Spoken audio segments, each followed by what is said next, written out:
దేవునికి స్తుతి మహిమ కలుగునుగాక. దేవుడి నామాన్ని మహిమపరుస్తాం. ఈ సమయమందు దేవుడు మనతో మాట్లాడుతున్న మాట ఏంటంటే, దేవుడే నా ఆనందం అనే అంశం మీద కొన్ని మాటలు మనం నేర్చుకున్నాం. జేఫన్యా 3వ అధ్యాయం 17వ వచనంలో, నీ దేవుడైన యెహోవా నీ మధ్య ఉన్నాడు, ఆయన శక్తిమంతుడు, ఆయన మిమ్మును రక్షించును, ఆయనను బట్టి బహు ఆనందము కలుగుతుంది. ఆమెన్, హల్లెలూయా. మనకు ఆనందం కలుగుతుంది. దేవుని బట్టి మనకు ఆనందము, సంతోషము, సమాధానం. కీర్తనల గ్రంథంలో చూస్తే 40వ అధ్యాయం 8వ వచనం, నా దేవా నీ చిత్తము నెరవేర్చుట నాకు సంతోషము, నీ ధర్మశాస్త్రము నా అంతరంగములో నున్నది. ఆమెన్, హల్లెలూయా. స్తుతి మహిమలు. నీ చిత్తము నెరవేర్చుటే నాకు సంతోషం, ఆనందం. ఆమెన్.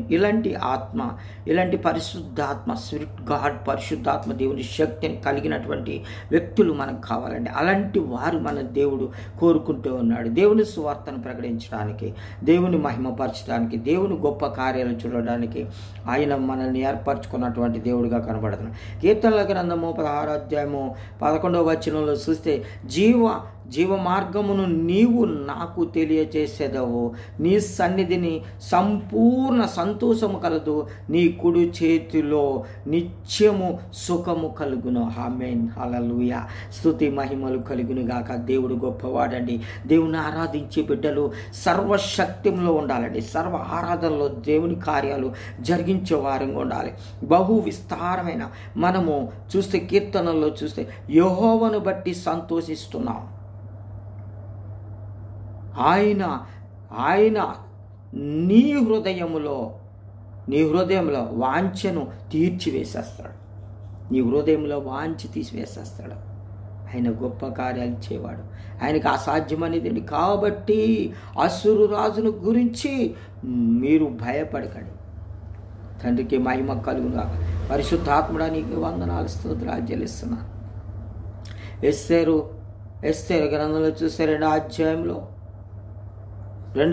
17వ వచనంలో, స్త్రీలందరికంటేనూ రాజు ఎస్తేరును ప్రేమించెను. కన్నికలు ఎంతోమంది వచ్చారు, ఎవరిష్టం కాలేదు. చూడండి, రోజు ఎంతోమందిని పిలువబడిన వారు అనేక మంది ఉన్నారు, కానీ ఏర్పరచబడిన వారు కొంతమందిగానే కనబడుతూ ఉన్నారు. కానీ వారు ఏం చేస్తారో, లోకంలో ఉన్నటువంటి ఆర్భటాలు లేవండి. ఆర్భటాలు లేవు. యోధులు కాపాడుకోవడానికి ఆమె ధైర్యం చేసింది.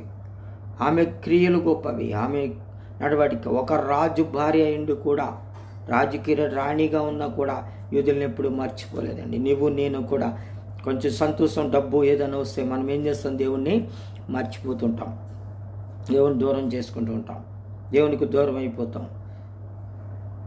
చూడండి, చాలా మందిలో అనేకమైనటువంటి ఆలోచనల ద్వారా పడిపోతూ ఉంటారు. దేవుని యొక్క గొప్ప కార్యాలు మర్చిపోతూ ఉంటారు. 3 దినాలు 3 రాత్రులు 3 పగళ్ళు 3 దినాలు ఉపవాసం. ఆమెనే కాదు, ఆమెతో పాటు యూదులందరినీ మొదటిగా చెప్పినప్పుడు. ఎందుకంటే ఉగ్రత, శ్రమ నీ గృహంలో కావచ్చు, సంఘాల్లో కావచ్చు, గ్రామాల్లో కావచ్చు, క్రైస్తవుడిగా, సైనికుడిగా మనం గృహాల నుండి ప్రార్థన చేసి సాధించాలి. లోకాన్ని ప్రార్థన చేసి మన యొక్క దేశాన్ని మనం కాపాడుకునేటువంటి బాధ్యత మనకుంది. ఎస్తేరు రాణి 3 దినములు ఉపవాసముండి రాజు ఎదురుకుండగా వెళ్ళాలంటే పర్మిషన్ కావాలి. పర్మిషన్ లేకుండా రాజు భార్య అయినా ఎవరైనా సరే, ఎంతటి వారైనా సరే పర్మిషన్తో వెళ్ళవలసిందే రాజు ముందుకి. అయితే ఆమె పనికత్తులు, ఆమె అందరూ, అక్కడ ఉన్నటువంటి వారందరూ ఉపవాసం ఉండి ప్రార్థన చేస్తారండి. స్త్రీలందరికంటే ఈమె ఎస్తేరుని ఎక్కువగా మరి రాజు ప్రేమించాడు. దేవునికి మహిమ కలుగునుగాక. రాజు ఎస్తేరుని ఎందుకు ప్రేమించాడు? ఆర్భాటాలు కావాలి, అలంకరణ కావాలి, కోరికలు, ఆలోచనలు, ఇవన్నిటిని ఆమె కోరుకోలేదండి. ఆమె కోరికలు. ఈరోజు నీవేమి కోరి దేవుడి సేవ చేస్తున్నావు? ఏమి కోరి దేవుడి దగ్గరికి వస్తున్నావు? స్వస్థతల కొరకు వస్తున్నావా?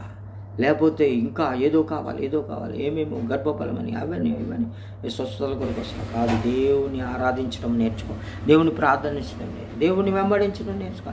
దేవుని కార్యాలను చూడాలంటే దేవునితో నీవు సాహసం కలిగి ఉండాలి. దేవునికి మహిమ కలుగును గాక. ఈ మాటలు దేవుడు దీవించి ఆశీర్వదించును గాక. చిన్న ప్రార్థన చేసుకుందాం. మహాపరిశుద్ధుడా, పరలోకపు తండ్రి, నీకే వందనాలు. దేవుడే నా ఆనందం అనేటువంటి అవసరం మీద మాతో మాట్లాడి మాకు సహాయం చేసిన దేవాది దేవా నీకే వందనాలు. వీడియో చూస్తున్న ప్రతి బిడ్డను దీవించండి, ఆశీర్వదించి మహిమ పొందుకోమని నా ప్రభును ప్రియరక్షకుడైన యేసుక్రీస్తు నామంలో ప్రార్థన చేసి వేడుకుంటున్నాను పరమ తండ్రి. ఆమేన్. యేసు రక్తమే జయం, ప్రభు యేసు నామమే జయం, ప్రభు యేసు రక్తంలో సంపూర్ణమైన విజయం కలుగును గాక. ఆమేన్. God bless you.